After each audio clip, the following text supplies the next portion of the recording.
ಕಲಶ ಮನೆಯಲ್ಲಿ ಇಟ್ಟು ಪೂಜೆ ಮಾಡುವ ಪ್ರತಿಯೊಬ್ಬರೂ ತಿಳಿದಿರಬೇಕಾದ ವಿಷಯಗಳು. ಕೆಲವರ ಮನೆಯಲ್ಲಿ ಮನೆ ದೇವರ ಹೆಸರಿನಲ್ಲಿ ಕಲಶ ಇಡುತ್ತಾರೆ, ಇನ್ನು ಕೆಲವರು ಲಕ್ಷ್ಮೀ ಕಲಶ ಇಡುತ್ತಾರೆ. ಆದರೆ ತಿಳಿಯಿರಿ, ಕಲಶ ಎಂದರೆ ಅದು ತಾಯಿ ಮಹಾಲಕ್ಷ್ಮಿ ಸ್ವರೂಪ. ಆದ್ದರಿಂದ ಕಲಶವನ್ನು ಇಡುವಾಗ ತುಂಬಾ ಹುಷಾರಾಗಿರಬೇಕು. ಲಕ್ಷ್ಮೀ ಸ್ವರೂಪವಾದ ಕಲಶದ ಬಗ್ಗೆ ತಿಳಿಯೋಣ. ಆದರೆ ಅದಕ್ಕೂ ಮೊದಲು ಲಕ್ಷ್ಮೀ ದೇವಿಯ ಆಶೀರ್ವಾದವು ನಿಮ್ಮ ಮೇಲೆ ಇರಬೇಕೆಂದು ನೀವು ಬಯಸಿದರೆ ಈ ವಿಡಿಯೋವನ್ನು ಲೈಕ್ ಮಾಡಿ ಮತ್ತು ನಮ್ಮ ನಂದು ಚಾನಲ್ ಅನ್ನು ಸಬ್ಸ್ಕ್ರೈಬ್ ಮಾಡಿ. ಕಮೆಂಟ್ ಬಾಕ್ಸ್ನಲ್ಲಿ ಓಂ ಲಕ್ಷ್ಮೀ ನಾರಾಯಣಾಯ ಎಂದು ಬರೆಯಿರಿ. ಕಳಶಕ್ಕೆ ಸ್ಟೀಲ್ ಅಥವಾ ಬೆಳ್ಳಿ ಕೋಟಿಂಗ್ ಮಾಡಿರುವ ಆರ್ಟಿಫಿಷಿಯಲ್ ಕಳಶದ ಚೊಂಬನ್ನು ಬಳಸಬೇಡಿ.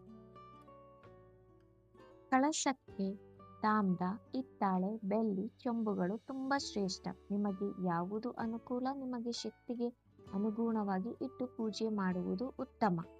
ನಿಮ್ಮ ಮನೆಯಲ್ಲಿ ಹಿರಿಯರು ಹೇಗೆ ಕಲಶ ಸ್ಥಾಪನೆ ಮಾಡಿ ಪೂಜೆ ಮಾಡುತ್ತಿದ್ದರೋ ಅದೇ ರೀತಿ ಪೂಜೆ ಮಾಡುವುದು ಕೂಡ ಬಹಳ ಶ್ರೇಷ್ಠ. ಕೆಲವರ ಮನೆಯಲ್ಲಿ ಮನೆ ದೇವರ ಕಲಶ ಇಡುತ್ತಾರೆ, ಇನ್ನು ಕೆಲವರು ಲಕ್ಷ್ಮೀ ಕಲಶ ಇಡುತ್ತಾರೆ ಮತ್ತು ಕಾಯಿ ಕಳಶ, ಎಳೆ ಕಳಶ, ಈ ರೀತಿ ಅವರದೇ ಆದ ಸಂಪ್ರದಾಯ ಅನುಸರಿಸುತ್ತಾ ಇರುತ್ತಾರೆ.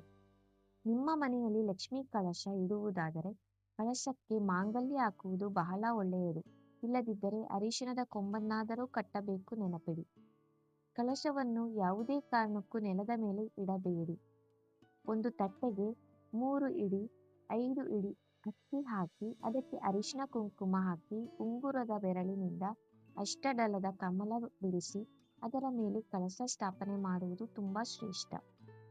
ಕಲಶಕ್ಕೆ ಇಡುವ ತೆಂಗಿನಕಾಯಿಯನ್ನು ಅರಿಸುವಾಗ ತೆಂಗಿನಕಾಯಿಗೆ ಜುಟ್ಟು ಇರಬೇಕು, ಕಣ್ಣು ಕಾಣಿಸದ ತೆಂಗಿನಕಾಯಿ ಇಡಬೇಕು, ಇದು ಬಹಳ ಮುಖ್ಯ.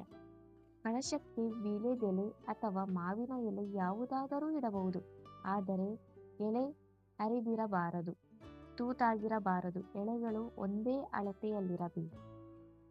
ಕಳಶಕ್ಕೆ ಹಾಕುವ ನೀರು ತೆಂಗಿನಕಾಯಿಗೆ ತಾಕುವಂತೆ ಇರಲಿ, ಆದರೆ ಚೊಂಬಿನಿಂದ ಚೆಲ್ಲುವಂತೆ ಹಾಕಬೇಡಿ.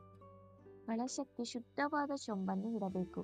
ಅದಕ್ಕೆ ಅರಿಶಿಣ ಕುಂಕುಮ ಗಂಧ ಹಚ್ಚಿ ಶುದ್ಧವಾದ ನೀರು ಹಾಕಿ, ನಂತರ ನೀರಿಗೆ 1 ಚಿಟಿಕೆ ಅರಿಶಿಣ ಕುಂಕುಮ ಹಾಕಿ, 1 ಹೂವು ಹಾಕಿ, 1 ನಾಣ್ಯ ಹಾಕಿ, ಯಾವುದಾದರೂ ಸರಿ, ಹಿತ್ತಾಳೆ, ಬೆಳ್ಳಿ ಅಥವಾ ಮಾಮೂಲಿ ನಾಣ್ಯ ಕೂಡ ಆದರೂ ಸರಿ, ಮರ್ಯಾದೆ ಹಾಕಿ, ಇದು ಪ್ರಣಾದ ಪ್ರತೀಕ.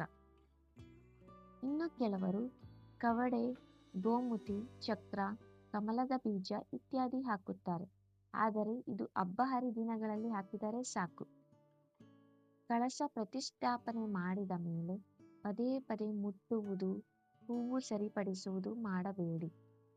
ಯಾವುದೇ ಕಾರಣಕ್ಕೂ ಮಂಗಳವಾರ, ಶುಕ್ರವಾರ, ಅಮಾವಾಸ್ಯೆ, ಹುಣ್ಣಿಮೆ, ಏಕಾದಶಿ, ಪವಿತ್ರ ಹಬ್ಬದ ದಿನಗಳಲ್ಲಿ ಕಳಶ ಕದಲಿಸಬೇಡಿ. 1 ದಿನ ಮುಂಚಿತವಾಗಿ ತೆಗೆದು ಸ್ವಚ್ಛ ಮಾಡಿ ಈ ದಿನಗಳಲ್ಲಿ ಕಳಶ ಸ್ಥಾಪನೆ ಮಾಡಿದರೆ ಮನೆಗೆ ಬಹಳ ಒಳ್ಳೆಯದು.